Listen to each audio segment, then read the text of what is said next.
Capitaine Lo, je ne pouvais pas rêver plus belle arrivée, plus belle entrée à Hong Kong que sur votre bateau. Ça fait combien de temps que vous êtes capitaine de cette jonque traditionnelle? Je pilote ce bateau depuis 9 mois seulement. Mais ça fait 30 ans que je fais des métiers en lien avec la mer et que je navigue sur toutes sortes de bateaux. Ce bateau à voile fait partie de l'histoire de Hong Kong, car c'était une ville de pêcheurs.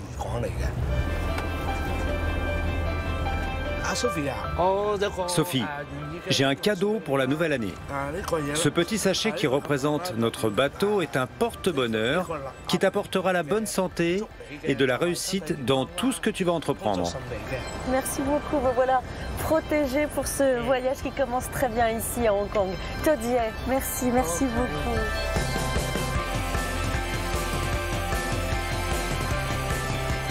Je suis très heureuse de partager avec vous ces nouvelles échappées belles hongkongaises. Point de départ, Port Victoria, nommé ainsi en hommage à la reine Victoria, sous l'ère coloniale britannique. Alors entre passé colonial, racines chinoises et traditions hongkongaises, comment Hong Kong regarde-t-elle vers l'avenir? C'est ce que nous allons découvrir ensemble. Bienvenue à Hong Kong, le port au parfum.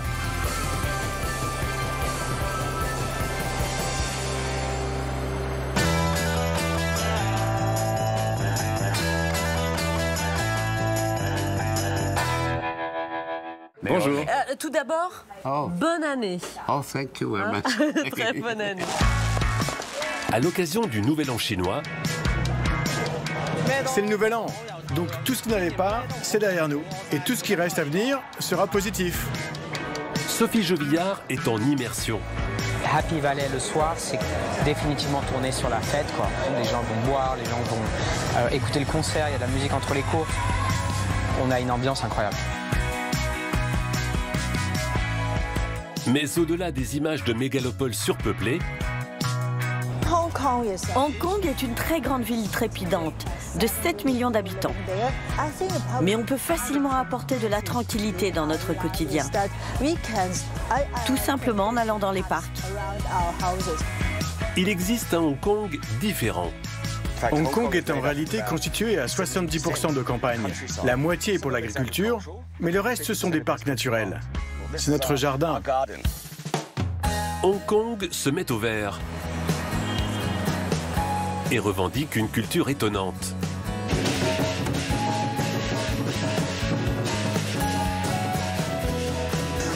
Le Wing Chun est l'art martial typique de Hong Kong. C'est très efficace. Ce n'est pas du tout compliqué de s'y mettre. C'est une façon très ancienne de faire des nouilles. C'est un œuf de canard qui a fermenté dans de la cendre. Ça a presque le goût du fromage bleu. Waouh! Ah ouais! Welcome to Hong Kong! 歡迎嚟到香港!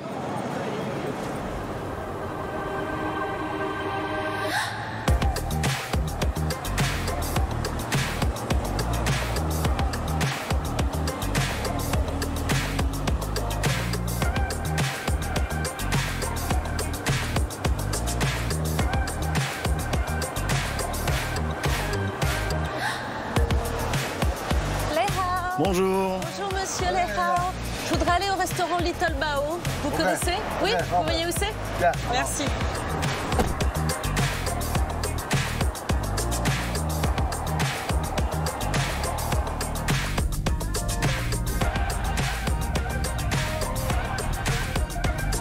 Moi je m'appelle Sophie, monsieur. Je peux vous demander votre nom? C'est écrit là. Ah, c'est marqué là. Ngai Kam Fong. Vous êtes chauffeur de taxi à Hong Kong depuis longtemps? Depuis très longtemps, depuis 30 ans. Oh. Ça va, c'est pas trop difficile de conduire là dans les rues de Hong Kong? Il y a beaucoup de trafic et beaucoup d'embouteillages. Et beaucoup de voitures. Vous voyez devant nous, ça bouge. Comment vous pourriez me décrire ce que j'appellerais l'état d'esprit hongkongais? C'est notre valeur du travail acharné, sans jamais nous plaindre. Tant que nous pouvons travailler, nous nous donnons à fond.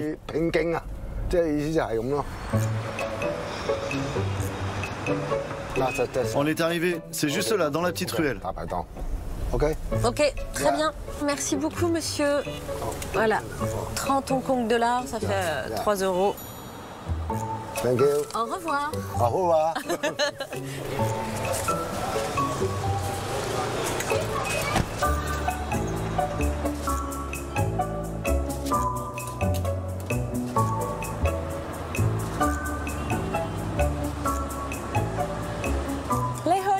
Bonjour May.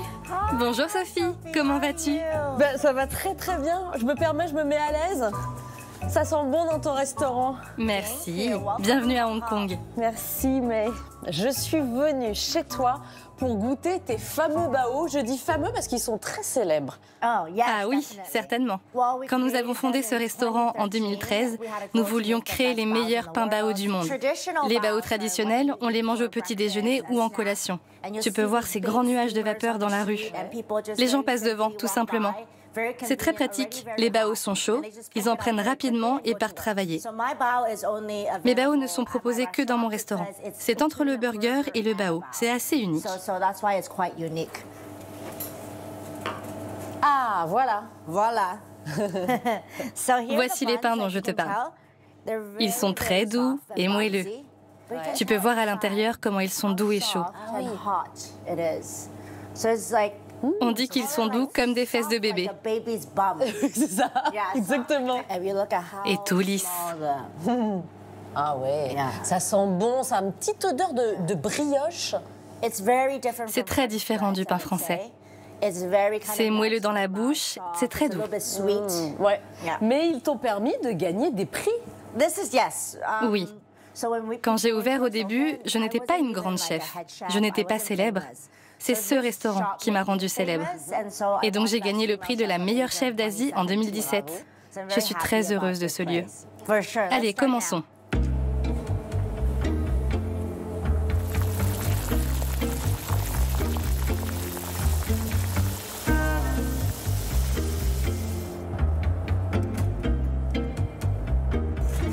Et voici notre bao signature à la poitrine de porc.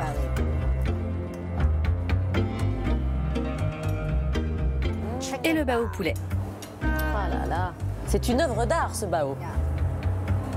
Merci. Bon, alors, je vais passer le test du bao. Oui, avec tes deux mains. Donc, comme pour tout bon burger, tu dois avoir 3 doigts dessus et 2 doigts dessous. Rien ne doit tomber. Je vais essayer. Comme si tu jouais au basket. Oh, ça a beaucoup de goût. C'est très bon, parce qu'on trouve vraiment le petit croustillant là, du poulet pané, avec la douceur de ce pain. Et puis c'est vraiment relevé, légèrement épicé, mais pas trop. Puis il y a le petit croquant là, de la salade. C'est vraiment très très bon. J'adore.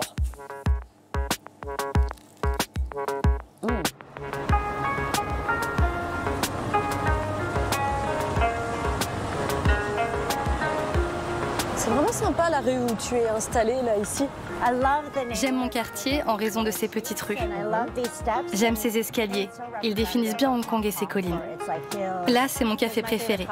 Ici, c'est un bar à vin bio que j'adore. Je suis très chanceuse d'habiter ici.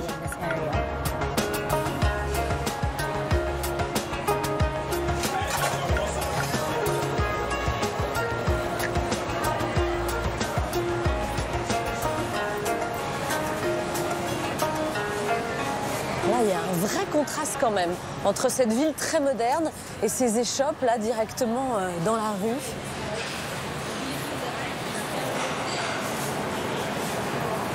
Alors tu aurais pu choisir le Canada où tu es né ou les États-Unis où tu as étudié, mais c'est vraiment Hong Kong hein, où tu as décidé de vivre. C'est le choix du cœur?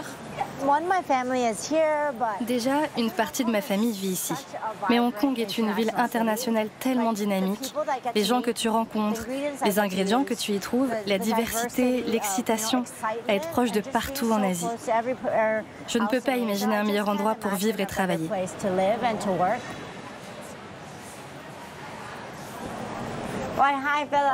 Bonjour. Je te présente Sophie. Sophie, voici Philippe. Philippe est un expert en sauce soja. On a l'embarras du choix dans votre magasin. Je vois qu'on peut faire plein de choses avec le soja. Et toi, par exemple, Amy, pourquoi tu es autant intéressée par la sauce soja? La sauce soja est très importante dans la cuisine chinoise. C'est vraiment la base de la plupart de nos plats. Puis ça donne de la couleur à la viande et aux aliments. Quelque chose m'a intriguée quand je suis rentrée. C'est ça? Qu'est-ce que c'est exactement? C'est un œuf de 100 ans. Celui-ci est pour cuisiner. Mais on en a d'autres pour déguster tout de suite. À l'intérieur, c'est une sorte de gelée noire avec un cœur crémeux. C'est un œuf de canard qui a fermenté dans de la cendre. Il n'a pas 100 ans, mais il a reposé quelque temps. Ça a presque le goût du fromage bleu.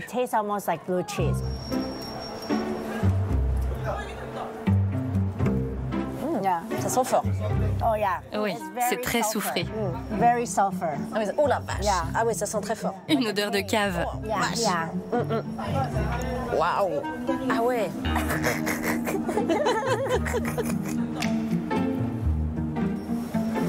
Cheers.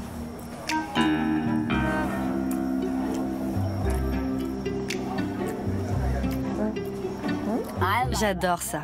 Bah écoute, tu aimes? Ah bah ça passe. Ah bah tu vois, autant ça sent pas très bon, autant en goût, j'ai envie de dire, heureusement qu'il y a du gingembre quoi. Savoureux.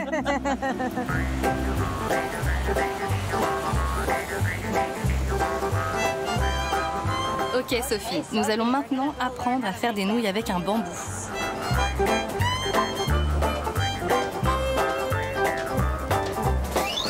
Je comprends pourquoi on les appelle comme ça.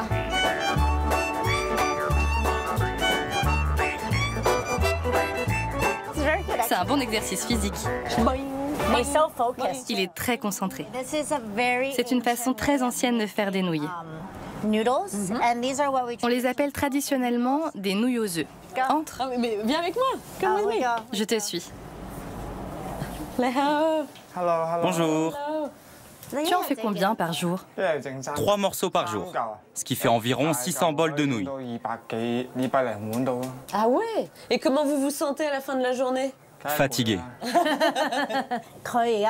Sophie veut que tu lui apprennes le pole dance. Ok, c'est parti. Le pole dance chinois. Pour s'asseoir sur le bambou, il ne faut utiliser qu'une jambe. D'accord. Une main devant et l'autre main à l'arrière. Et je boing. Il y a un rythme. Yeah, very nice. Super. Faut suivre un rythme. Ok, je vais essayer. Hein. Ok. Ouais, déjà. Ah oui, il faut de la force. Hein. Ok. Prête? Et c'est parti. Pas mal, pas mal. À la fin de la journée. Oh là là. C'est pas évident. Hein. Attention, attention. Demain, des nouilles bambou façon Sophie. Pas facile, hein? Wow.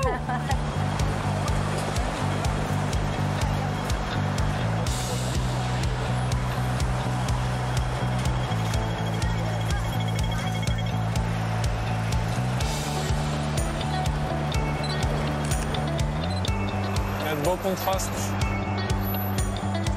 Dans la jungle de béton, Romain est toujours aux aguets. Ce photographe français a choisi de s'installer à Hong Kong, fasciné par son architecture hors norme.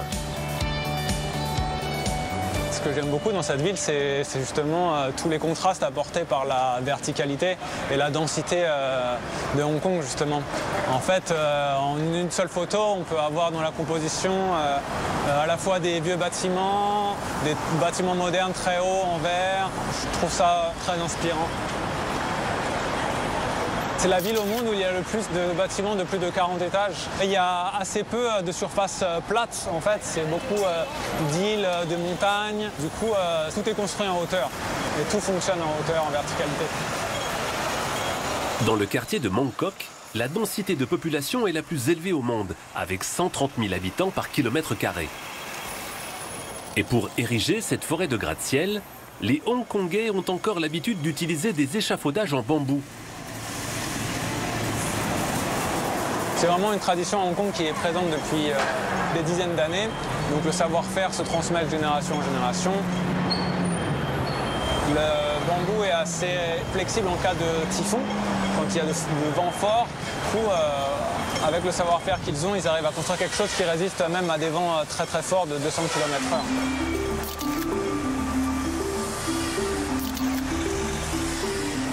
Pour mieux appréhender la ville, Romain n'hésite pas à prendre de la hauteur.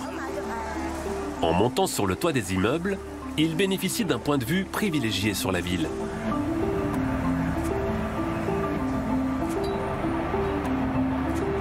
Le fait d'arriver sur le toit de Hong Kong, ça permet de voir des choses qu'on ne peut pas voir depuis la rue en fait. Souvent, le toit est partagé par tout l'immeuble. Donc il peut se passer plein de choses sur ce toit. Il y a des gens qui s'entraînent à faire du vélo, il y en a qui font du badminton, il y en a qui promènent leurs chiens, il y en a qui arrosent des plantes. Il y a toute scène de vie. En France, ce serait l'équivalent d'une cour de bâtiment. Bah là, la cour de bâtiment se trouve en hauteur, sur le toit. Hong Kong ne s'est pas seulement développé en hauteur. Pour pallier au manque de place, la ville a également empiété sur la mer avec la création de terre-pleins artificiels. Plus d'un tiers de Hong Kong est ainsi construit sur l'eau. C'est le cas du nouveau quartier de West Kowloon et ses immenses tours de verre.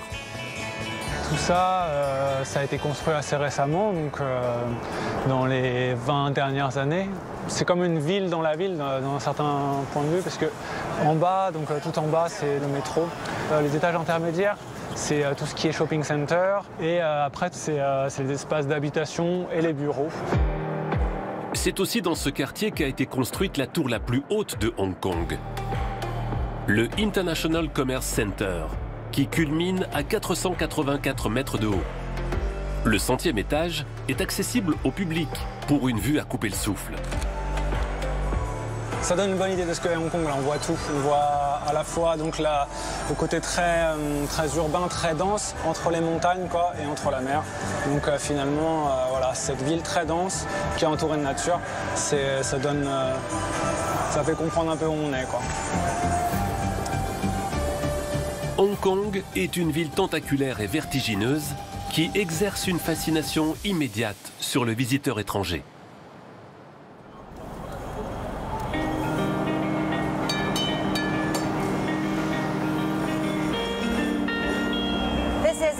Voilà notre tram. On doit monter à l'arrière. Ouais, ok, on rentre par l'arrière. Allons-y. Ok, on paye pas. On paiera en sortant, c'est ça? Ok.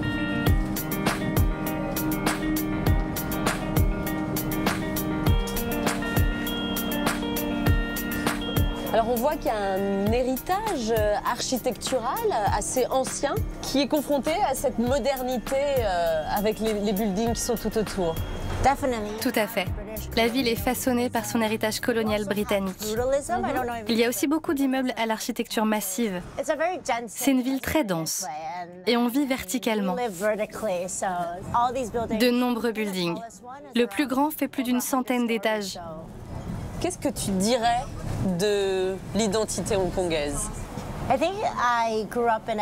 Je pense avoir grandi dans une génération où tout a déjà fusionné. En raison de la colonisation britannique et notre capacité à partager le meilleur de l'Est et de l'Ouest en un seul endroit. La densité de différence entre toutes les communautés qui vivent ici rassemble les gens et rend la ville dynamique. C'est quelque chose de rare. C'est l'histoire de Hong Kong qui a uni toutes ces personnes. Il y a donc une très bonne synergie.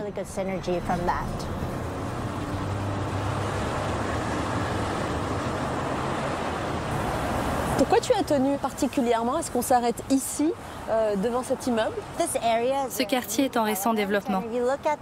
Cet immeuble, c'est le complexe du gouvernement central. Il est une bonne représentation de l'architecture Feng Shui. Il y a un grand trou au centre. C'est pour ça qu'ils ont mis beaucoup de verdure autour. C'est très beau. Mais aussi, tu peux ressentir le chi, l'énergie qui coule à travers les montagnes et les cours d'eau. Donc ce bâtiment essaye d'être harmonieux avec ce qui l'entoure. C'est moderne et en même temps respectueux. Ça montre un nouveau visage de Hong Kong. Tu respectes, toi, ces préceptes, ce qui est yin, ce qui est yang, l'équilibre entre les deux? Bien sûr, mes parents sont très superstitieux. Ils me parlaient des éléments, de feng shui. C'est aussi un signe de respect et culturel. J'ai laissé mes parents choisir le jour d'ouverture de mes restaurants. Et ça m'a porté chance.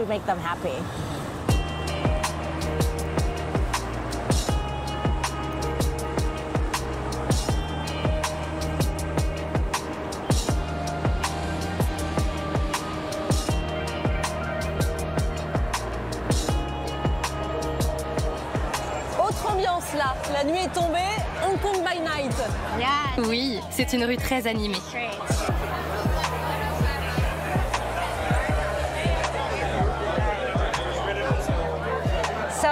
On est arrivé chez 30. C'est un de mes clubs de jazz préférés à Hong Kong.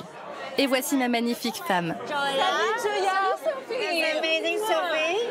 Heureuse de te rencontrer. Ravie de te rencontrer aussi, ça me fait très plaisir de te voir. Ah oui, c'est vraiment un petit club de jazz. Un petit club de jazz. Eh, tu parles un peu français? Juste un petit peu, juste un petit peu. Tu as vécu un peu en France? Oui, j'ai vécu à Paris juste pour 4 mois. Ouais, bah dis donc, en 4 mois, tu as appris très très vite. Pour tes études, qu'est-ce que tu faisais à Paris? Sciences politiques et santé publique. Pardon, madame. C'est ça. Ouais, ouais. Et aujourd'hui, tu chantes? Oui, ouais, bien sûr.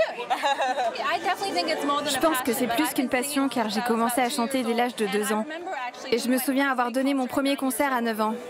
Mais bon, la vie nous rattrape. Je travaille dans les technologies, j'ai un travail normal la journée. Et la nuit, je crée et écris ma musique et je la partage devant tous ces spectateurs. C'est ma maison ici. Comment vous vous êtes rencontrés peut-être toutes les deux? Nous nous sommes rencontrés par le biais d'un ami commun dans ton restaurant. Et puis, nous sommes devenus bonnes amies. Mon restaurant l'a attirée. C'est ce qu'elle aime dire. J'ai construit ce restaurant pour la piéger. Tu commences à chanter à quelle heure là? C'est maintenant? Oui. Alors, attends, on va faire une petite photo toutes les trois quand même. Avant que tu chantes. Petite photo souvenir. All that I know is what I don't. Tell me now, so where do we go? Yeah, I'm gonna give myself a little more credit. Inflate my confidence, make up for lost time. Cause life might pass me by and I might regret it. You said what's on your mind, I'll say what's on mine. Yeah, I'm gonna give myself a little more credit. Inflate my confidence, make up for lost time. Cause life might pass me by and I might regret it. You said what's on your mind, I'll say what's on mine.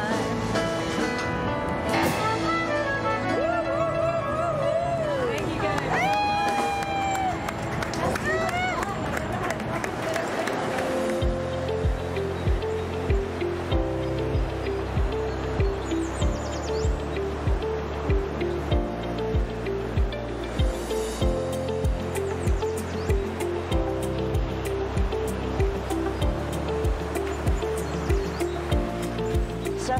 Sophie, je te présente mon très bon ami Roland, l'aventurier de Hong Kong. C'est la personne qui m'a fait tomber amoureuse de la nature autour de Hong Kong. Bah, écoute, je suis ravie d'être en ta compagnie, Roland. On va s'offrir cette petite randonnée tous les trois. Je t'avoue une chose, c'est que je suis très surprise par ces paysages, parce que derrière les forêts de buildings se cachent des parcs nationaux ici à Hong Kong. Hong Kong est en réalité constitué à 70% de campagne. La moitié est pour l'agriculture, mais le reste ce sont des parcs naturels. Et nous sommes dans un des plus grands, le parc Mo Han Shan. Ça nous réapprend à aimer Hong Kong. Exactement, c'est notre but. Sensibiliser les gens à un Hong Kong alternatif. C'est notre jardin.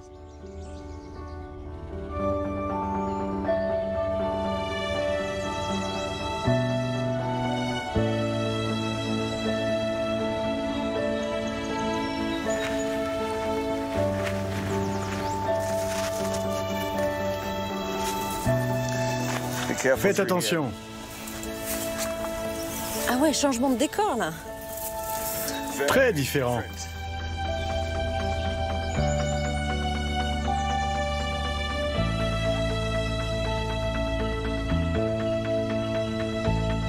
C'est de la cendre volcanique. Ces rochers ont plus de 140 millions d'années. Une grande partie de Hong Kong est constituée de tufs volcaniques. C'est un type de roche granitique. Parce que la vallée juste derrière est en réalité un ancien cratère de supervolcan. Et les éruptions se sont développées dans toute la région. C'est pourquoi nous avons cette forêt rocheuse. Ça a l'air de te plaire d'être ici. J'adore cet endroit.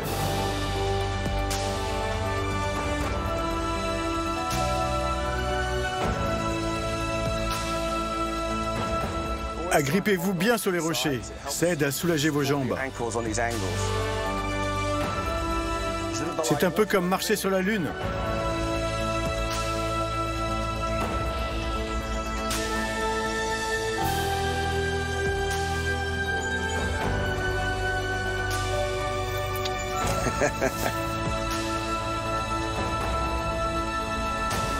On l'a fait. Merci.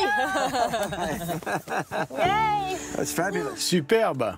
C'est un bon remède pour l'âme, non? T'as raison.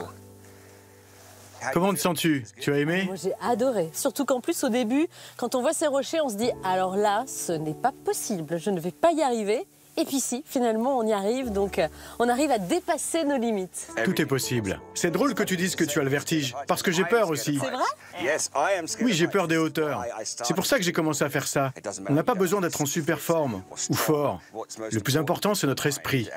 Et si tu es prêt à essayer et que tu es motivé, tu trouveras un moyen de réussir. C'est ce que tu aimes aussi, l'idée de se dépasser.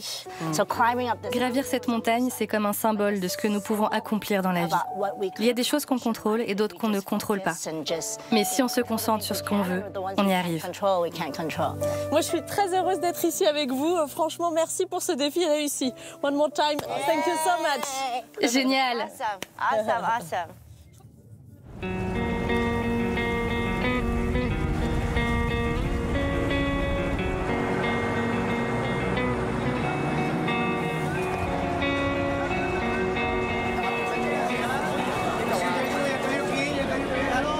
Lorsque la nuit tombe sur Hong Kong, la ville ne s'endort pas, bien au contraire.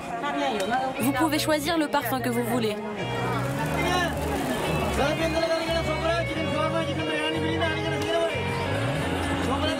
Elle semble même redoubler d'animation, notamment sur le marché nocturne de Temple Street.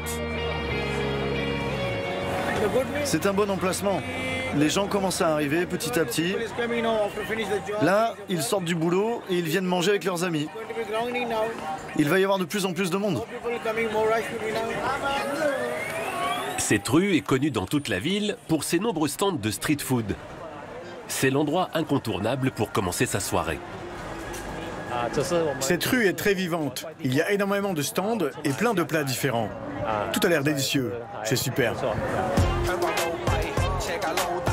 Un peu plus tard, c'est sur le front de mer, face à la skyline illuminée, que les Hongkongais aiment se retrouver et flâner.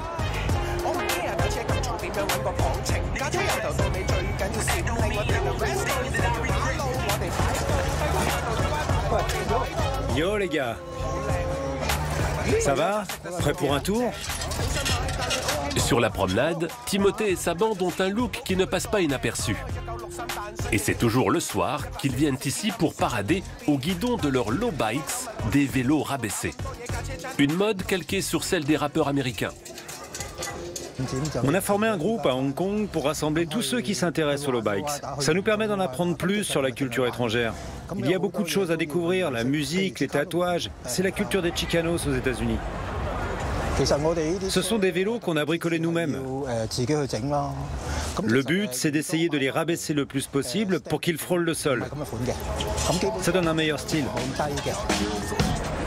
Les low bikers ne sont que l'une des nombreuses tribus qui sortent à la nuit tombée.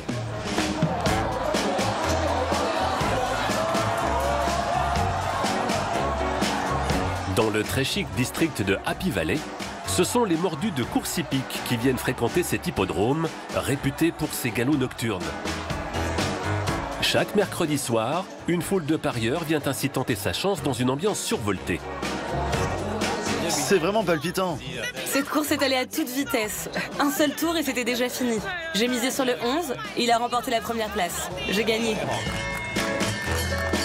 C'est vraiment génial de pouvoir assister à une course d'aussi près. On ressent vraiment l'adrénaline et la vitesse des chevaux quand ils passent. C'est pour ça qu'on est venu ici. Ces courses nocturnes attirent des jockeys du monde entier. Et ce soir-là, c'est un Français qui concourt sous le numéro 6. Comme vous pouvez le voir, on est au milieu des buildings. Il n'y a pas beaucoup de place à Hong Kong, donc avoir un hippodrome tel que celui-là, c'est unique au monde. Urbain comme ça, c'est vraiment un cadre particulier. Pour nous les jockeys, c'est exceptionnel de monter ici. Happy Valley le soir, c'est définitivement tourné sur la fête, quoi. Donc beaucoup de gens vont ce qu'on appelle au beer garden, les gens vont boire, les gens vont écouter le concert, il y a de la musique entre les courses. Donc c'est un sacré mix entre la compétition de haut niveau, les courses qui sont un sport de puristes et très élégant, et le côté un peu festif d'un concert et d'une soirée arrosée avec des copains. Voilà. Donc on a une ambiance incroyable.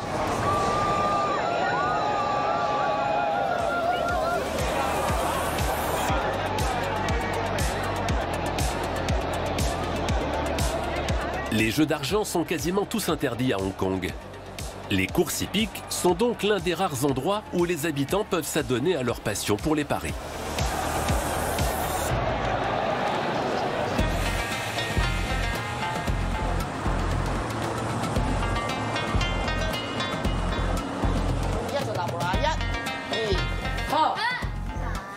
Il faut pousser des cris comme ça. Soyez prêts? Allez-y.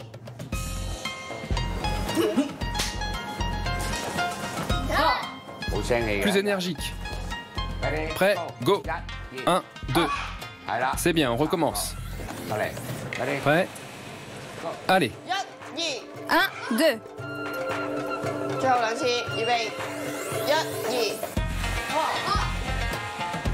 Bonjour Léo. Bonjour Sophie. Bonjour Wing-Yan. Hello. Bienvenue à Yung Fuk Tong, l'association de la danse du lion de Hong Kong. Nous avons un entraînement pour enfants aujourd'hui. Ils préparent une compétition pour dimanche prochain. Viens avec moi. Je te présente Maître Lee. Bonjour Maître. Bienvenue. Merci. Léo. Bonjour. Tout d'abord, bonne année. Merci beaucoup. Très bonne année.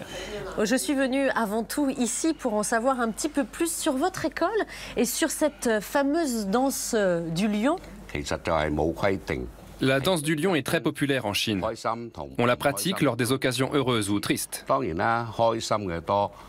Mais bien sûr, c'est surtout pour les événements heureux, comme les fêtes importantes, les mariages et les anniversaires.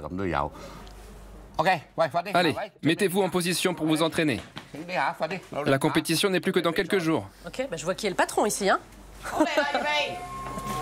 Désolé. Non, je vous en prie, vous êtes chez vous. Hein.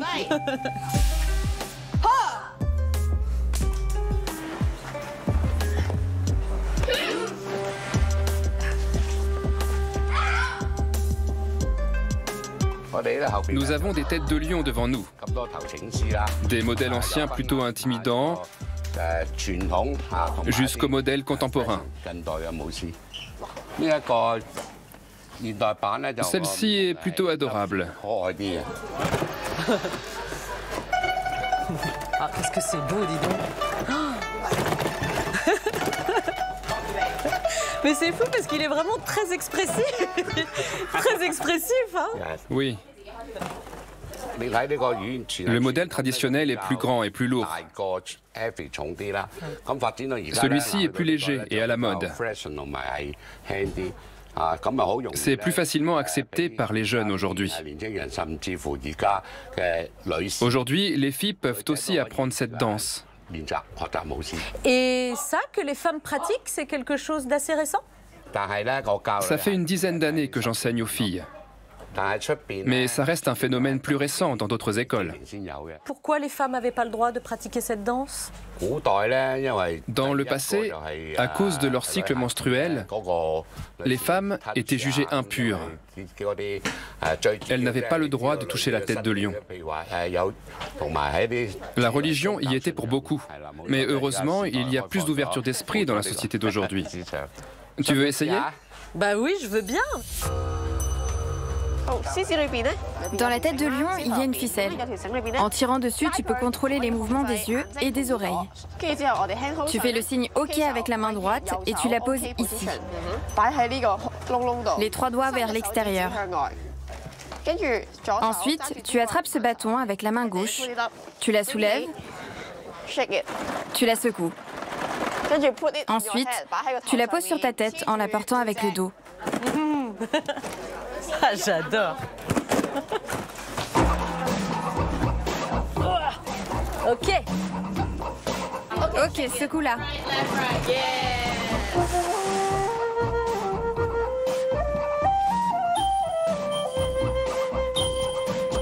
Bom bom bom bom one, bom bom bom bom two.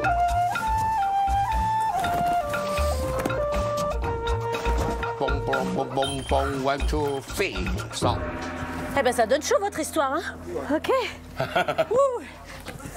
Je crois que j'ai très envie de te voir faire une démonstration, parce que je suis sûre que tu t'en sors beaucoup mieux que moi.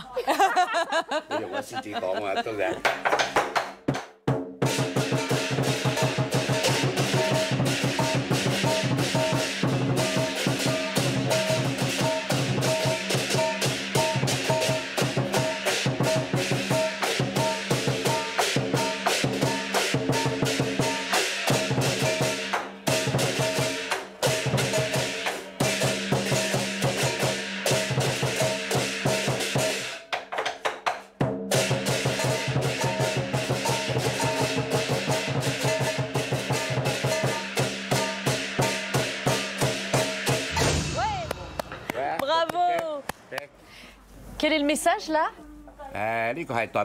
C'est pour que tes souhaits se réalisent.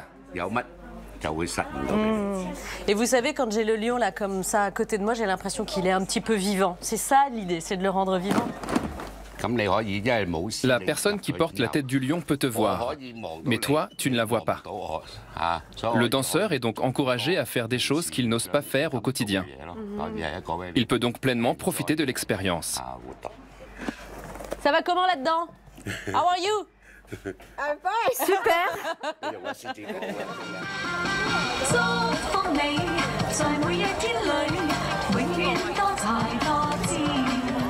3 bouquets, c'est ça? Oui. Très bien, ça vous fera 7 €. Tous ces gens sont venus acheter des fleurs pour le Nouvel An. Ils espèrent que ça leur apportera de la chance et surtout la fortune pour gagner plus cette année et que l'argent coule à flot. C'est du jasmin d'hiver. On l'appelle aussi chêne en or. C'est très joli. Cette fleur symbolise la couleur de l'or. Du coup, ça sert à attirer la fortune. Il y a des signes qui ne trompent pas. Lorsque les Hongkongais se bousculent pour acheter des fleurs, c'est que le nouvel an du calendrier lunaire n'est pas bien loin. Venez, venez, venez acheter.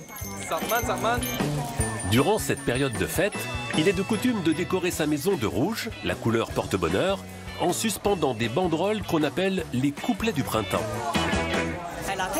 En cette veille de Nouvel An, nous proposons différents couplets du printemps. Il y a plusieurs bénédictions. Par exemple, ici on a grande fortune et grande faveur, que tout se passe comme vous le souhaitez et que la chance vous sourit. Vers la fin du mois de janvier, le Nouvel An lunaire est la plus grande fête de l'année en Chine.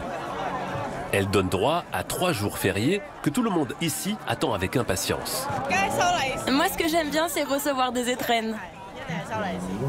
Et moi, c'est le repas avec toute la famille réunie, car ça n'arrive pas souvent. Et moi, c'est les vacances.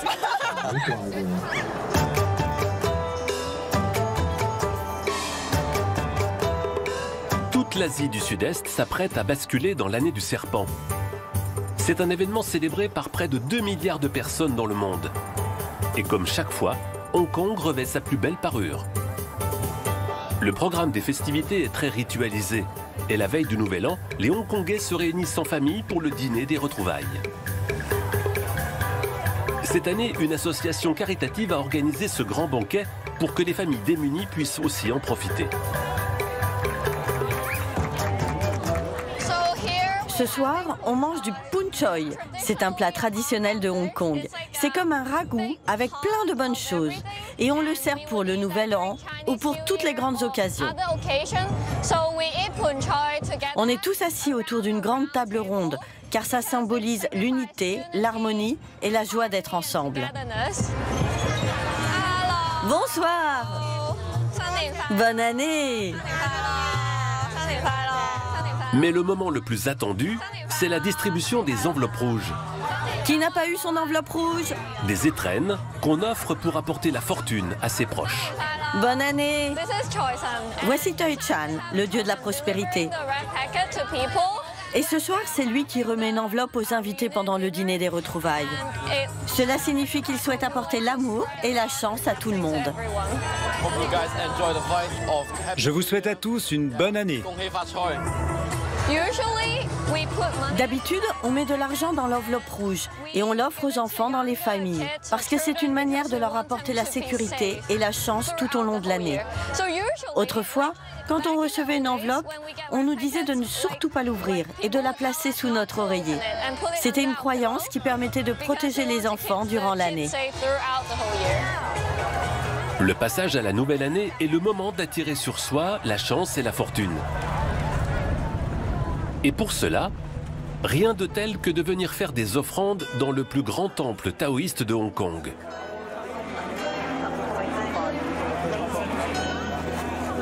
Ce temple est dédié à Wong Tai Sin, une divinité réputée pour sa bienfaisance. Ce qui explique l'affluence des fidèles chaque soir de Nouvel An. Nous sommes venus ici parce que c'est un temple taoïste. Et dans la tradition chinoise, si vous venez faire vos prières ici, tous vos souhaits pourront se réaliser dans l'année. Si on fait une prière le soir du passage à la nouvelle année, elle se réalise.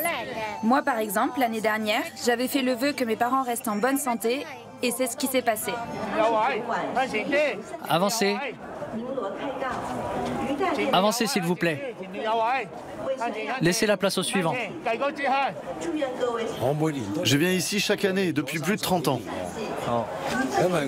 Cela fait depuis mon adolescence que chaque fois au Nouvel An, je viens brûler des bâtons d'encens et je me porte très bien. Alors pourquoi est-ce que j'arrêterai de le faire? Pour célébrer le passage à la nouvelle année, la ville de Hong Kong a organisé une grande parade nocturne comme tous les ans. Une cinquantaine de troupes d'artistes venus de différents pays défilent dans les grandes avenues de la ville.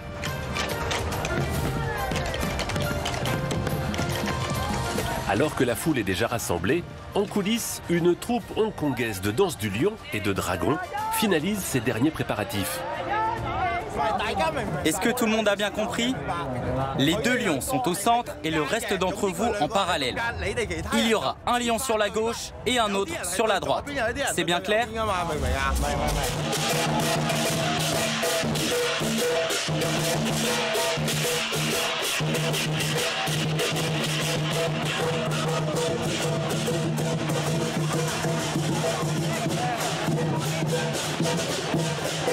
C'est ce groupe qui est chargé de clôturer la parade, avec leur lion et surtout leur immense dragon de 40 mètres de long, apportant bonheur et prospérité à la foule enthousiaste.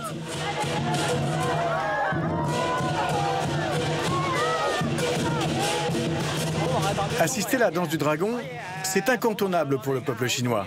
Et j'ai vraiment de la chance d'y participer. C'est le nouvel an, donc tout ce qui n'allait pas, c'est derrière nous. Et tout ce qui reste à venir sera positif.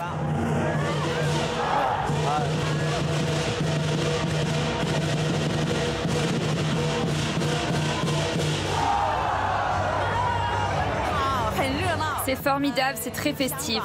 Hong Kong est vraiment une ville incroyable, je suis contente d'être là.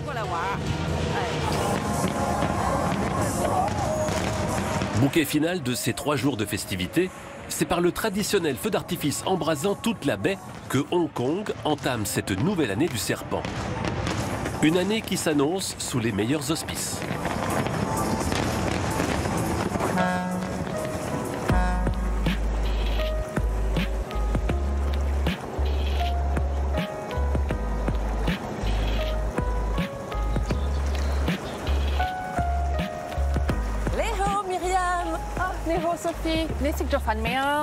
Alors voilà, Tu vois, c'est là où je me dis que mon vocabulaire cantonais est vraiment pas très élaboré parce que Léo, pour dire coucou, bonjour, ça va, mais alors après, je n'ai absolument pas compris ce que tu m'as dit. Alors, en cantonais, en général, on ne demande pas comment ça va. On te demande si tu as déjà mangé. C'est vrai? Exactement. Alors, non, je n'ai pas encore mangé, mais oui, je suis très contente de te retrouver et oui, ça va.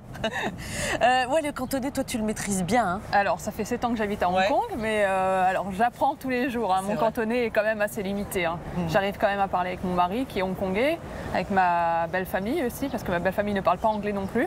J'arrive à me débrouiller. Alors c'est un savoir-faire typiquement français qui t'a amené ici à Hong Kong, non? Effectivement.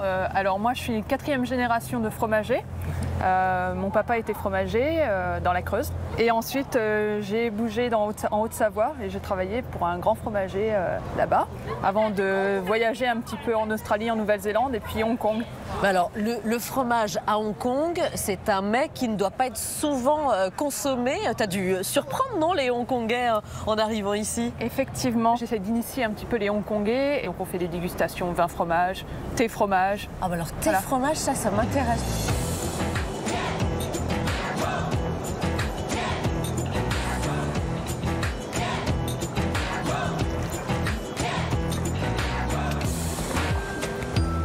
Tu te souviens de tes premières impressions quand tu es arrivé ici? Oui, alors ça a été plutôt le choc des cultures parce que moi je viens d'un petit village en France et quand tu arrives ici avec tous ces buildings, c'est assez impressionnant. Ouais, tu as quitté la campagne française pour l'un des lieux les plus densément peuplés au monde. Hein. Mais on s'y habitue et puis ce qui est bien aussi à Hong Kong, c'est qu'on peut très bien aller à la plage ou à la montagne, tout est à côté donc c'est plutôt facile.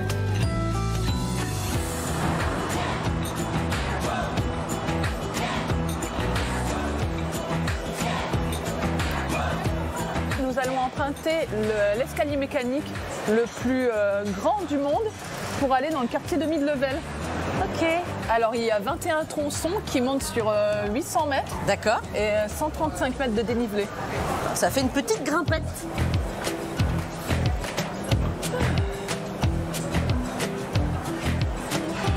Fonctionne que dans un sens. Exactement. Alors à partir de 10h20, 10h30 le matin, il ne fait que monter. Avant 10h, il ne fait que descendre. D'accord. Il existe depuis quand cet escalier mécanique? Alors il a été créé en 1993 par des Français et il y a plus de 100 000 personnes qui l'empruntent chaque jour.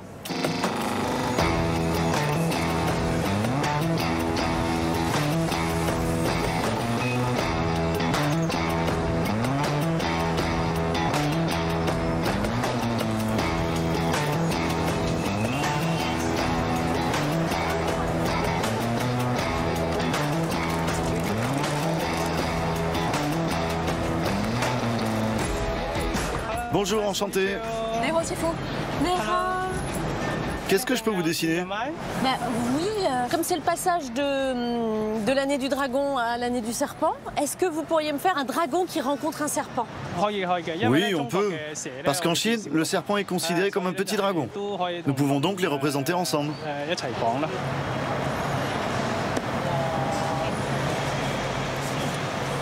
Vous êtes ici tous les jours, monsieur, à faire des calligraphies dans la rue ou c'est vraiment spécifique au Nouvel An chinois?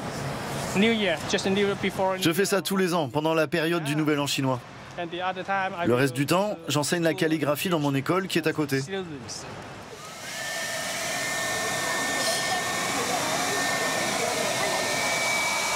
Voilà, je vous l'offre. Oh, c'est un cadeau? Merci. Je vous souhaite la santé, la chance et une très bonne année. Au revoir.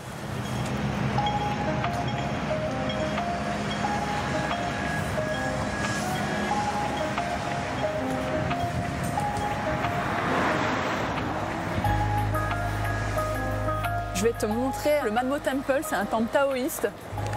Il a été créé en 1847. C'est très surprenant de voir un temple du 19e ici au milieu des immeubles modernes.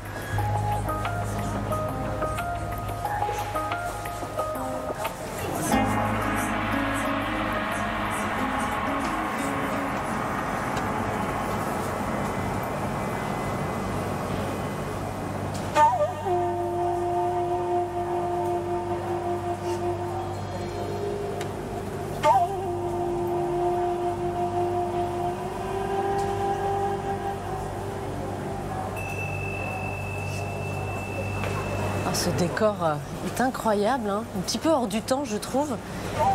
Et puis alors, il y a ces odeurs d'encens là qui sont très fortes, qui piquent un petit peu les yeux.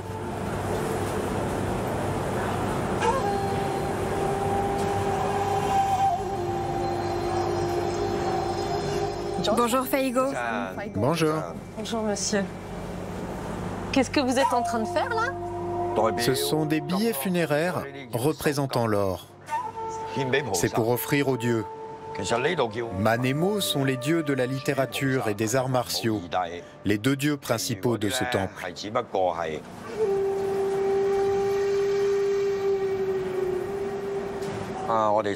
D'abord, on allume les bougies pour les mettre là-bas.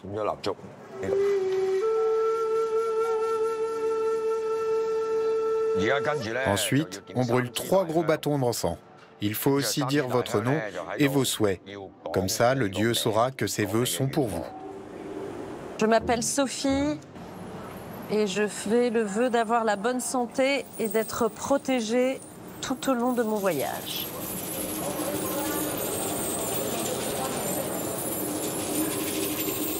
Maintenant, on va utiliser les bâtons divinatoires.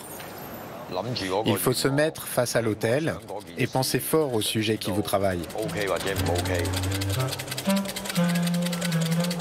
Ça peut être long, hein?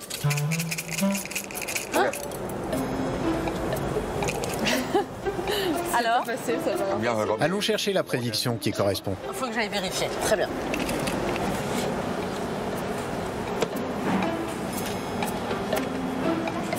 Voilà. C'est en chinois, mais dans le livre, c'est écrit en anglais.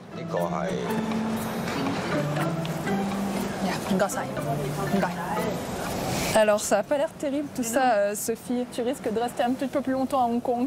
C'est vrai, je vais avoir du retard dans mon voyage. Il semblerait que quand ton avion va peut-être partir plus tard. D'accord, ok. Mais apparemment, ils disent que ça va aller mieux quand ta chance va tourner. Je suis sûre que la chance va tourner. Voilà. Merci pour cette deuxième prédiction. D'autres soleil. Merci beaucoup.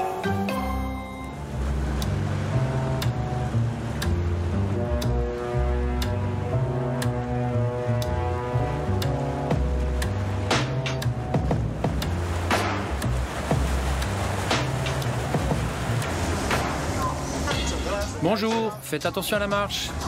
Attention à la marche. Je m'appelle Faye et je travaille comme marin depuis plus de 20 ans sur le Star Ferry.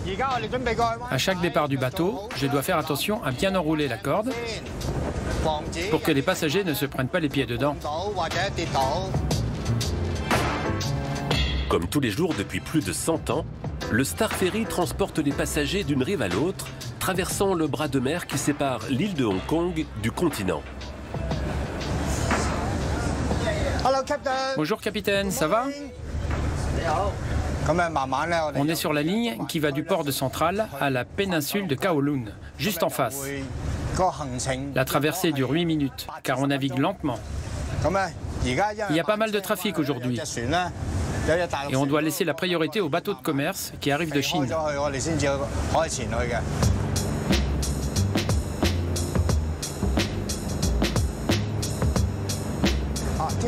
Le Star Ferry existe depuis 113 ans. À l'époque, il n'y avait pas de tunnel. Les bus, les voitures et les métros ne pouvaient pas traverser le port. Donc le Star Ferry était le seul moyen de transport. C'était l'âge d'or de la compagnie. On transportait plus de 100 000 passagers par jour. Aujourd'hui, le Star Ferry continue de séduire les passagers qui l'empruntent pour profiter du vent du large et d'une belle vue sur le port. Nous empruntons le Star Ferry, car c'est un bateau authentique, c'est un monument de la culture locale. Moi, je le prends tous les jours, car c'est très pratique. C'est le moins cher et c'est le plus rapide pour traverser la baie. La mer est très présente dans le quotidien des habitants. Entourée par les flots de la mer de Chine, l'île de Hong Kong possède une dizaine de plages, comme celle de Stanley, réputée pour les activités nautiques. Maintenant, on va se mettre 2 par 2, d'accord, pour réveiller ses jambes. 7, 8. Ce matin-là, avant de partir au travail, ces Françaises expatriées sont venues s'entraîner à un sport typique de Hong Kong, la course de Dragon Boat.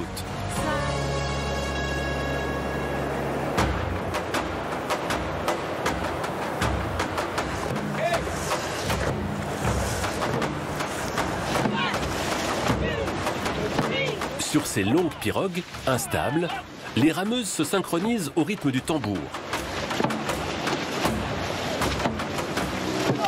À l'origine, ce sont les villages de pêcheurs qui s'affrontaient à la course sur ces embarcations pour mesurer leur bravoure. Désormais, ce sport a des adeptes dans toutes les couches de la société. Ce que j'aime dans ce sport, c'est le côté physique. Aller au bout de soi-même parce qu'on est en équipe. Du coup, on est obligé de continuer parce que les autres continuent. Du coup, c'est un super travail d'équipe. C'est vraiment le sport local. On se défoule sur l'eau et c'est dans la nature. C'est pas dans une salle de sport. Mais c'est pas mal.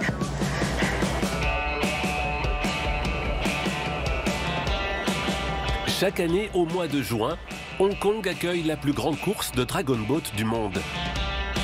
150 équipes, incluant les meilleurs athlètes professionnels, viennent du monde entier pour s'affronter dans la baie de Hong Kong. Comme le veut la tradition, chaque pirogue est ornée d'une tête de dragon, en hommage à l'animal mythique capable de faire tomber la pluie et sauver les récoltes.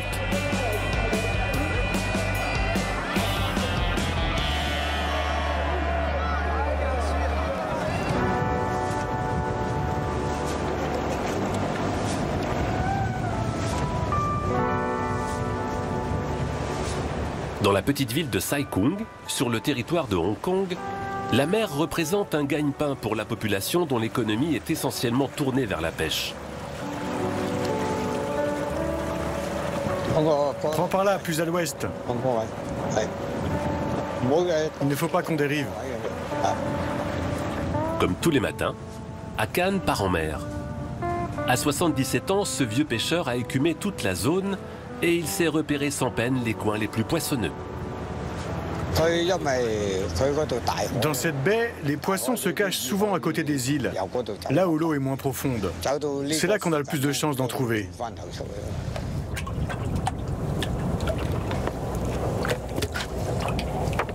Il faut faire attention quand on démêle le filet. Il faut y aller doucement pour ne pas abîmer le poisson. Ça, c'est du pompanon. C'est une espèce très demandée.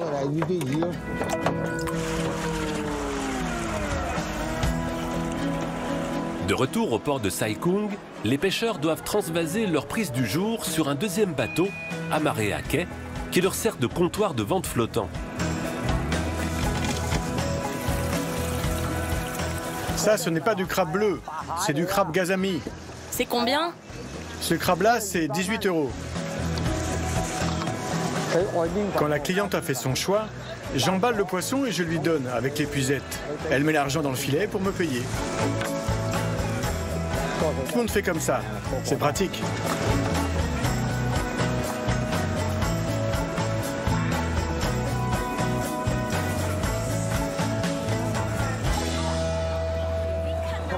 C'est de la très bonne qualité ici. C'est frais et ce n'est pas du poisson d'élevage. C'est pour ça que je viens toujours acheter ici. À peine sortis de l'eau, les poissons et les fruits de mer peuvent se déguster dans les nombreux restaurants qui s'alignent sur le port. On y trouve toutes sortes de créatures sous-marines dont raffolent les Hongkongais. Et même leurs compagnons à quatre pattes sont invités au festin.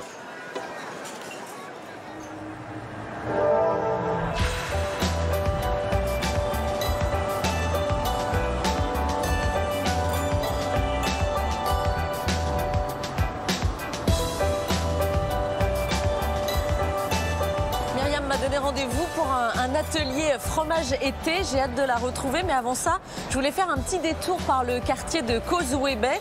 Mon regard a été attiré par des stands qui se trouvent être sous le pont. Là, il y a l'autoroute qui passe juste au-dessus. Alors, je vous avoue que je comprends pas tout parce que toutes les affiches sont en cantonais. Il y a juste une phrase en anglais qui dit « battre le vilain ». Bon, bah, je vais essayer, hein.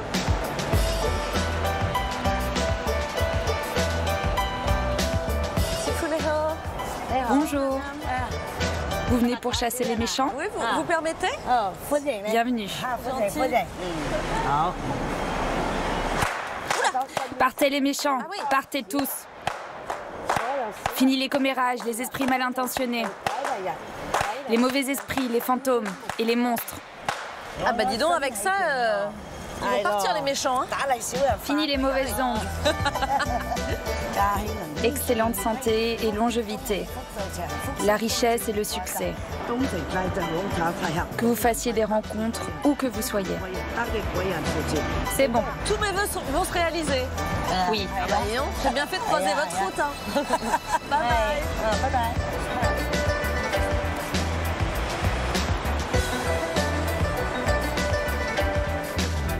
Je voulais vous poser la question si vous avez l'habitude de faire des masterclass thé, chocolat, thé, fromage ou... J'ai toujours adoré le thé, mais c'est la première fois que je vais en goûter avec du fromage.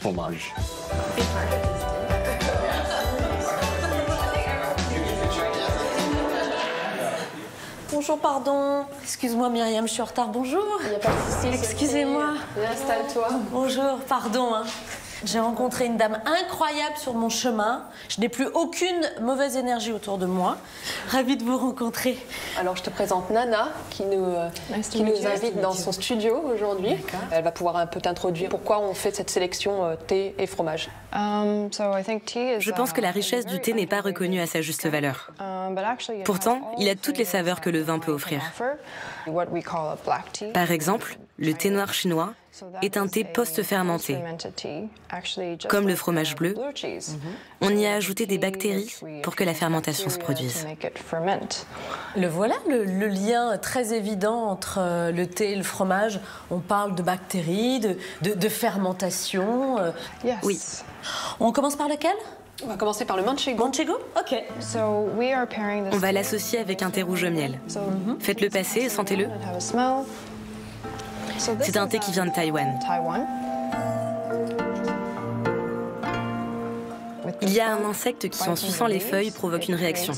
C'est ça qui donne au thé cette saveur de miel.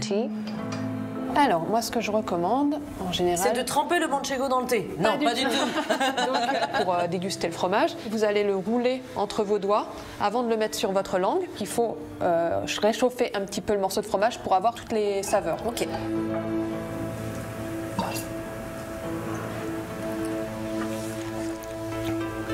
Ça se marie très bien, hein. Le miel qu'on ressent dans le thé, en fait, peut aller très bien avec l'acidité qu'on a sur le fromage de manchego. Ça va équilibrer le fromage. Ah ouais, très intéressant. Je suis très curieuse de savoir quel accord tu vas faire avec le comté. J'ai choisi un Daong Pao, qui pousse sur des monts rocheux dans la région de Wuyian. Parce qu'il a une saveur fumée qui, je pense, va bien se marier avec le comté. Il a aussi un côté minéral. Je ne sais pas si on va le sentir, mais essayons. Mariam, comment tu sais faire ça? De quoi vous parlez? Du geste? Des petits gestes comme ça? De taper sur la table avec deux doigts? Oui. Alors moi, mon mari est hongkongais. Du coup, en fait, il m'a appris que pour remercier quand on te sert du thé, tu dois faire ce petit geste pour remercier l'autre qui te sert le thé. Mais je ne connais pas l'histoire. À l'époque, il y avait un roi. Un jour, il voulait aller dans la ville. Il voulait juste visiter, voir la ville. Mais être incognito, caché. Et pour dire merci, ou pour faire les kyoto, on dit en mandarin, il a fait comme ça pour être discret. D'accord, donc c'est une façon de remercier en tapant comme ça. C'est ça.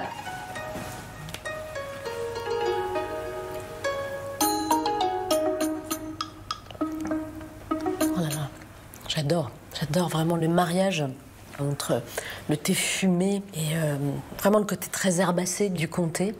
Merci mille fois pour cet atelier. Comment faut que je dise au revoir et merci? D'autres soleil. D'autres soleil, d'autres soleil. Merci beaucoup.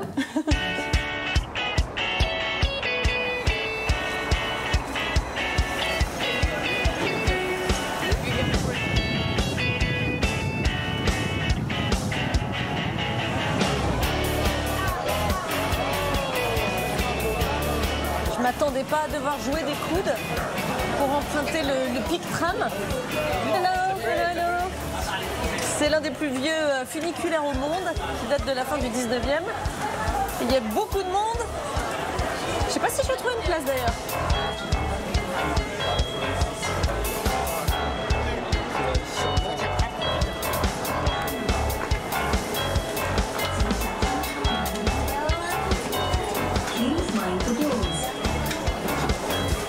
Apparemment les places sont chères, donc je me dépêche.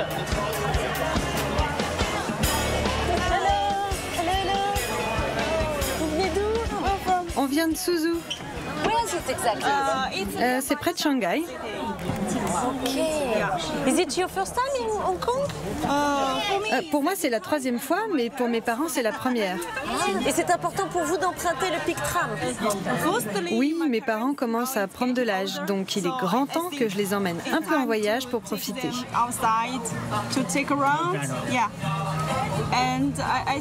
Et je pense qu'en arrivant en haut de la montagne, la vue sur Hong Kong va être incroyable. Ouais. Je m'appelle Sophie. My name is Sophie. And what's your name? Moi, c'est Yuan. En chinois, ça veut dire heureux. Ah, ok. And me, Sophie, is the sagesse. Brilliant. It's like that.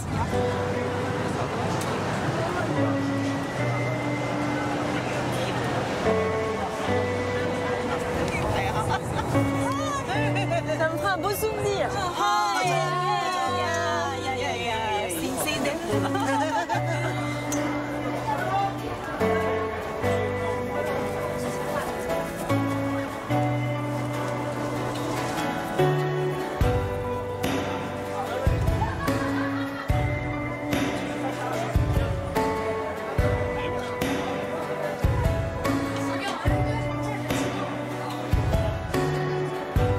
N'est-ce pas ici la plus jolie vue sur Hong Kong?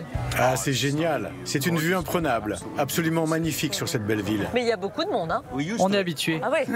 Ah ouais, pour vous, il n'y a pas beaucoup de monde, hein? Plus on voit de gens et plus on voit d'embouteillages. Plus l'économie de la ville se porte bien.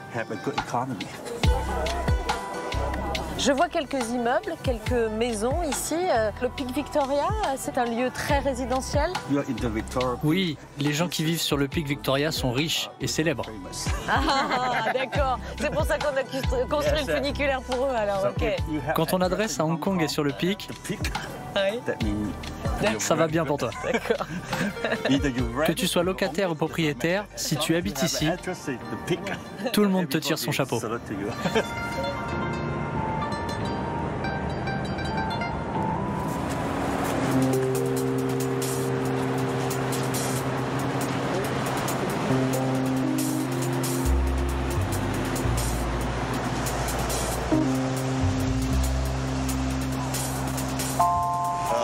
D'habitude, les rues de ce quartier sont sans danger. Mais ce soir, j'avais un étrange pressentiment. Hé toi, donne-moi ton portefeuille.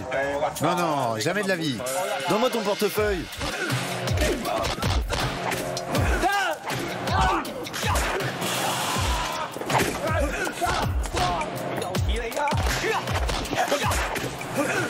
Stop, arrêtez, arrêtez. Tu ne peux rien contre le kung-fu. Ces gars n'auraient jamais dû se frotter à un maître des arts martiaux.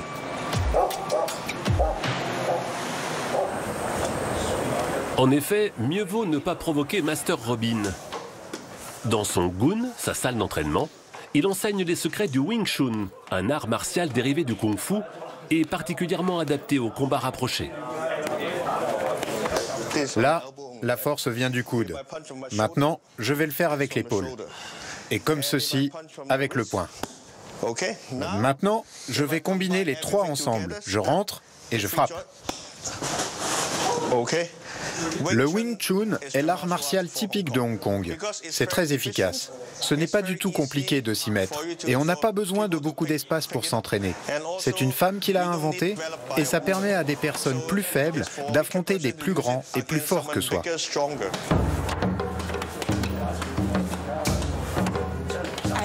Je trouve ça très intéressant, surtout pour les femmes comme moi qui ne sont pas très costaudes.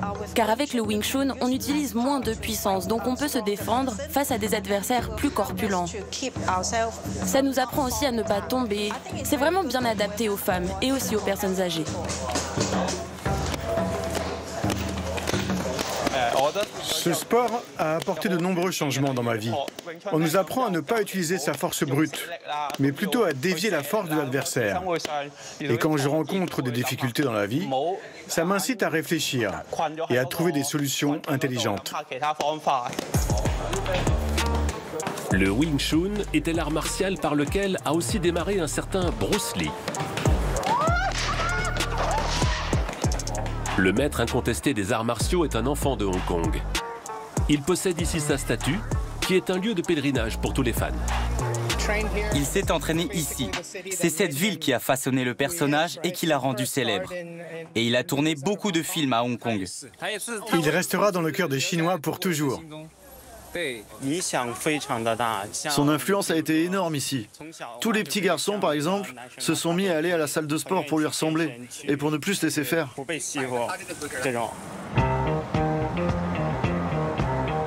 Mais de toute la ville, c'est sans doute Monsieur Wong qui est le plus grand admirateur de Bruce Lee. Il est à la tête du fan club et depuis 30 ans, il collectionne tout ce qui se rapporte de près ou de loin à son idole. Ce panneau, c'est la plaque officielle de notre club, l'association Hong Kong Bruce Lee. Ici, nous avons ce buste qui a été fabriqué par un membre du fan club. Et tous les objets qui sont ici ont servi à monter une exposition à l'occasion des 50 ans de sa mort. Il y a un portrait de lui qui a servi lors de ses funérailles aux États-Unis. On a des souvenirs, des t-shirts.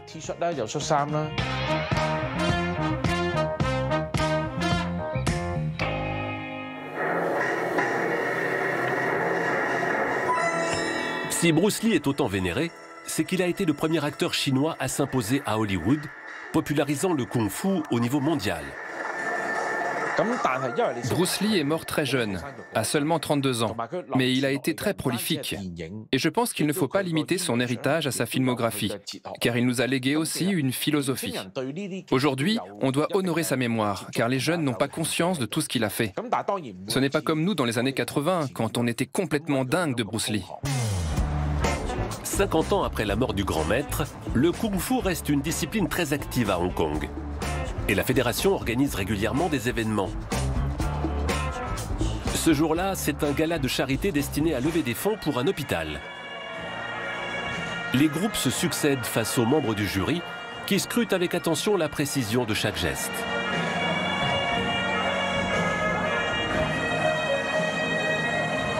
Tu te places où? Là, sur la ligne. Tu restes bien sur la ligne, d'accord?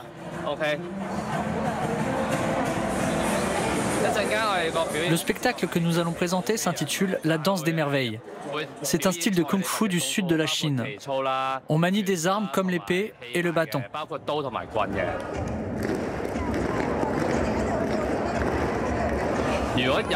Pour qu'ils soient plus convaincants, nous demandons aux enfants de faire comme s'ils avaient un adversaire imaginaire face à eux. Ça leur permet de mieux se concentrer et d'être plus précis dans leur gestuelle.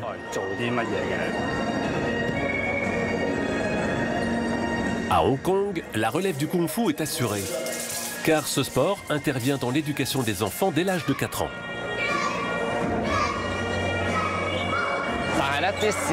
On apprend aux enfants qu'il ne faut pas être violent dans la vie. Ils ne doivent pas être à l'initiative d'un combat, mais si la confrontation est inévitable, alors ils doivent se défendre. Cela leur donne de bons réflexes pour se protéger, pour savoir esquiver et porter secours aux autres. C'est une question d'état d'esprit. Grâce au kung-fu, les petits Hongkongais acquièrent confiance et discipline, ce qui leur servira tout au long de leur vie.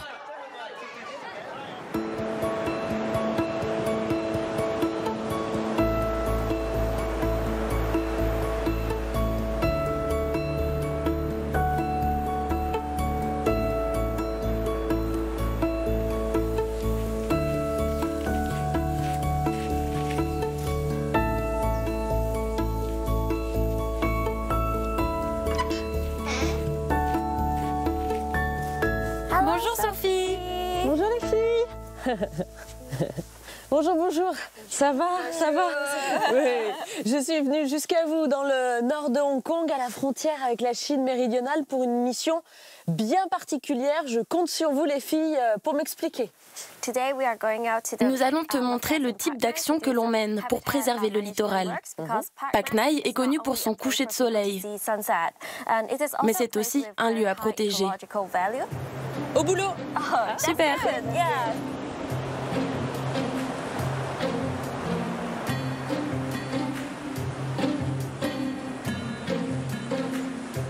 En avançant, on voit de plus en plus la ville de Shenzhen, hein, juste en face. En 50 ans, c'est une ville qui n'a cessé de grandir. Je crois qu'il y a 17 millions d'habitants aujourd'hui. Ça a forcément des conséquences, un impact sur cet environnement.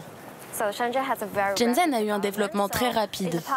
Dans le passé, ils avaient aussi cette vasière et la mangrove sur leur trait de côte. Mais ils ont tout rasé pour construire des immeubles. Si tu regardes du côté de Hong Kong, il n'y a pas de grands buildings. Est-ce que tu es inquiète, toi, un jour, de voir une ville se construire ici où on est vraiment dans une zone très protégée ? Cet espace restera protégé car le gouvernement a interdit la construction d'une métropole ici.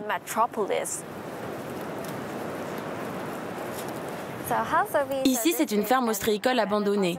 À Hong Kong, on cultive des huîtres depuis plus de 500 ans. Là, tu peux voir des rangées de pieux en béton enfoncés dans la vase. Et ça, c'est ce qui se trouve sous la surface de la boue. À l'époque, les ostréiculteurs les enfonçaient jusque-là. Ça permettait aux huîtres de s'y fixer. Et pourquoi c'est important de nettoyer cette zone, pour que je comprenne bien ? C'est pour aider la faune marine à se déplacer plus facilement. Certains crabes sont tellement gros qu'ils ont des difficultés à se déplacer entre les pieux. C'est comme un labyrinthe pour eux. Ils se perdent dedans.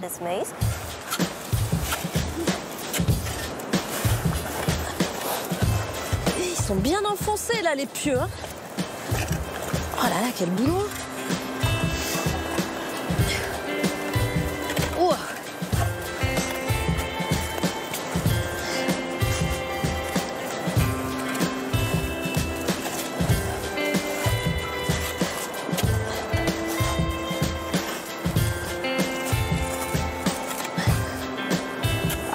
Ok, on a fini de nettoyer cette zone. La prochaine étape va être de les transporter vers le tas, là-bas. On va les rassembler pour créer un nouveau récif ostréicole.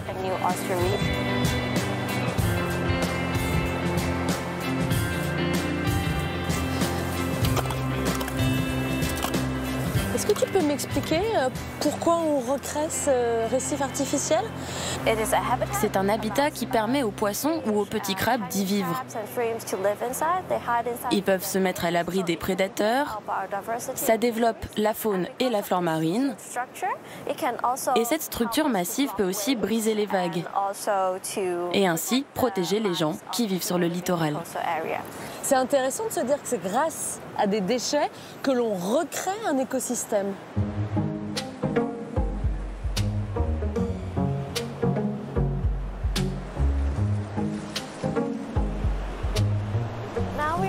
Maintenant, je vais te présenter une ostréicultrice de la région. Elle travaille ici depuis très longtemps et a beaucoup d'expérience dans le domaine.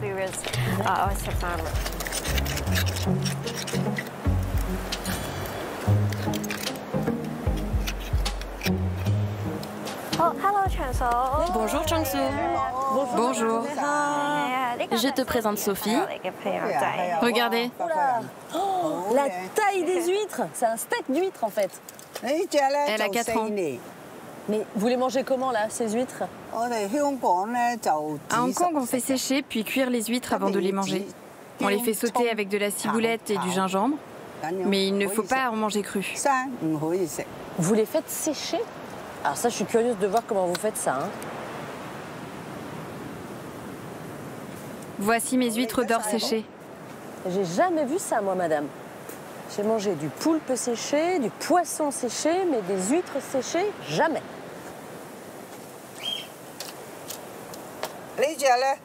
Les huîtres mettent 8 jours à sécher. Mais c'est vraiment une tradition ici? Non, pas comme ça. Non, ça va? Il faut les mettre dans ce sens-là. Ah, c'est pas dans le bon sens, pardon. Voilà. Pardon, excusez-moi. Oui, non, mais il y a un sens. Oh là là là là, ça va pas du tout. Oh là là, ça va pas du tout, cette histoire. Non. Et celle-ci. T'as vu, je me fais gronder, hein.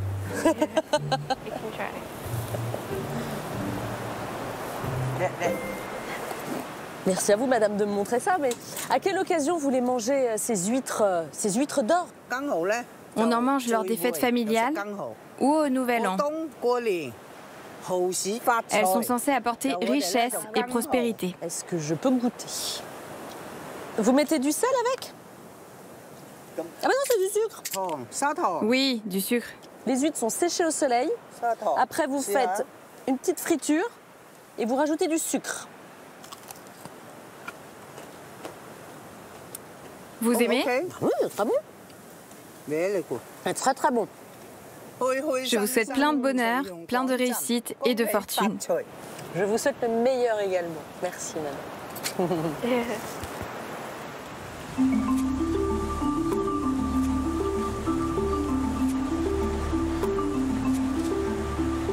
Regarde, il y a un boule-boule orphée là-bas, dans le creux de l'arbre. Chaque vendredi, ce groupe de retraités s'adonne à sa passion favorite. L'observation des oiseaux dans le Kowloon Park, l'un des nombreux espaces verts de la ville. À Hong Kong, tout le monde sait qu'on est une grande ville avec beaucoup de gratte-ciel. Mais ce que les gens savent moins, c'est qu'on a aussi beaucoup de parcs en plein centre-ville. Nous avons plein d'oiseaux comme des boulboules, des pies, des chouettes et des martinets qui volent tout autour de nous. J'ai trouvé la mascotte du parc. C'est la perruche Alexandre. La richesse de cette faune est un secret trop bien gardé. Ces ornithologues cherchent donc à ouvrir les yeux des citadins sur cette nature qui les entoure. D'habitude, ces oiseaux, on peut les voir quand ils sont enfermés dans des cages. Mais aujourd'hui, j'ai de la chance, c'est la première fois que j'en vois en liberté.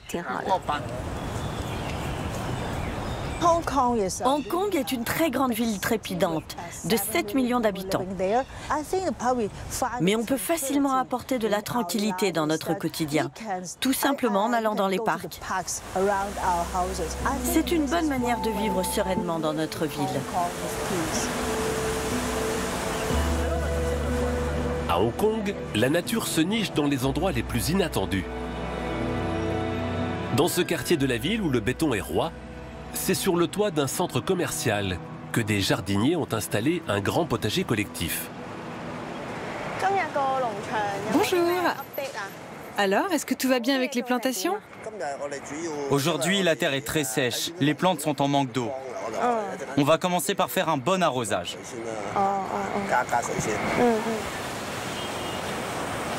Une cinquantaine de variétés de légumes et de fruits sont cultivés en bio au pied des gratte-ciel. Je trouve ça important de cultiver des légumes le plus sainement possible. Ça permet de proposer aux gens des produits de qualité. Dans les supermarchés, les fruits et les légumes contiennent trop de pesticides. Je me sens utile en entretenant ce potager car je sais que ça sera bénéfique pour la santé.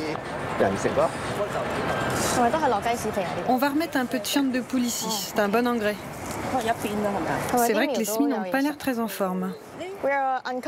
On retire le filet pour pouvoir mettre de nouvelles pousses. On va remplacer tous les plants qui ne se développent pas bien. Jardiner en pleine ville, ce n'est vraiment pas facile, car Hong Kong est une ville très dense. Quasiment toutes les parcelles de terrain sont accaparées par les projets immobiliers et sont bétonnées. Alors je trouve ça génial, ce concept de ferme urbaine. Il y en a de plus en plus qui sont créés sur les toits des immeubles.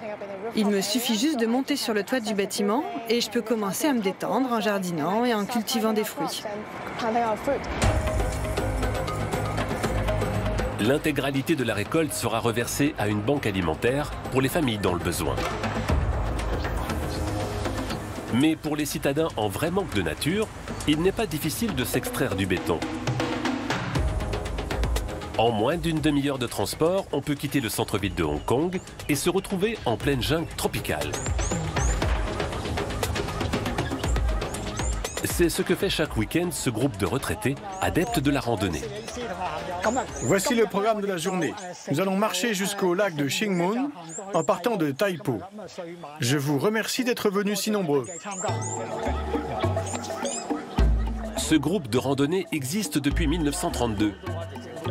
Et chaque dimanche, sans exception, ses membres partent à l'assaut des chemins qui sillonnent le territoire de Hong Kong.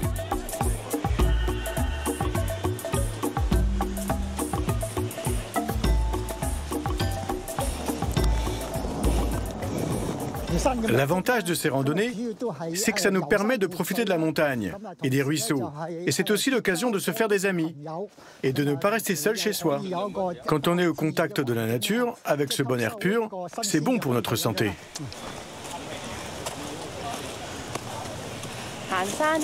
Ce que j'aime bien quand je marche, c'est que je me vide la tête.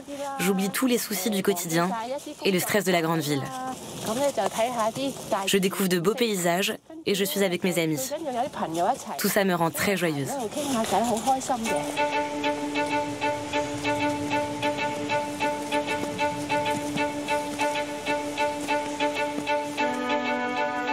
Après 3 heures de marche, le groupe parvient au lac de Shingmun. Une zone protégée qui sert de réservoir d'eau douce pour la ville. La nature y est sauvage et il faut cohabiter avec des tribus de singes qui se sont installés ici.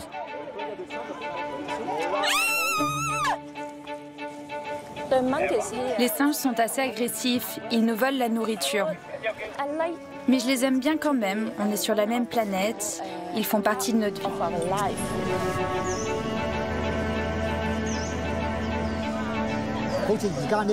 Ce lac est très beau et les arbres qui poussent sur les berges sont des niaoulis. Et bientôt, quand viendra la saison des pluies, toute cette zone sera recouverte par les eaux. C'est un paysage qui est en changement permanent.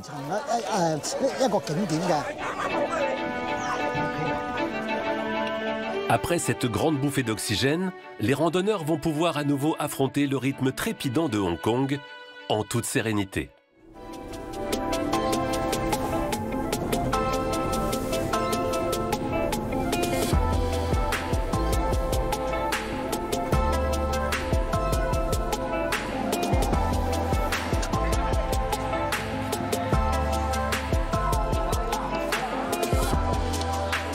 Ça se mérite pour rejoindre le Tianta Bouddha, le temple du ciel.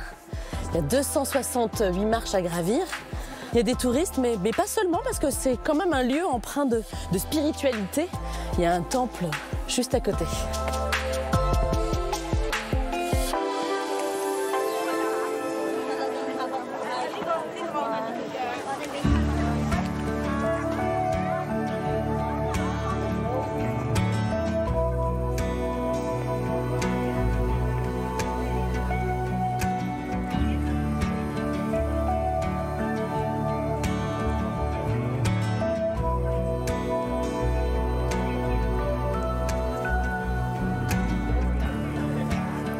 Symbole de stabilité pour Hong Kong, de prospérité pour la Chine, de paix sur la terre ou encore d'union entre l'homme et la nature. Ce Bouddha représente beaucoup de choses. C'est la raison pour laquelle j'avais très envie que nous nous quittions sous sa protection. Alors à quoi va ressembler l'avenir de Hong Kong? Pour cela, il faut se tourner vers 2047, date à laquelle le statut de région administrative spéciale de Chine prendra fin. À quoi ressemblera le Hong Kong de demain? Eh bien, pour le savoir, on revient ici dans une vingtaine d'années, ça vous dit?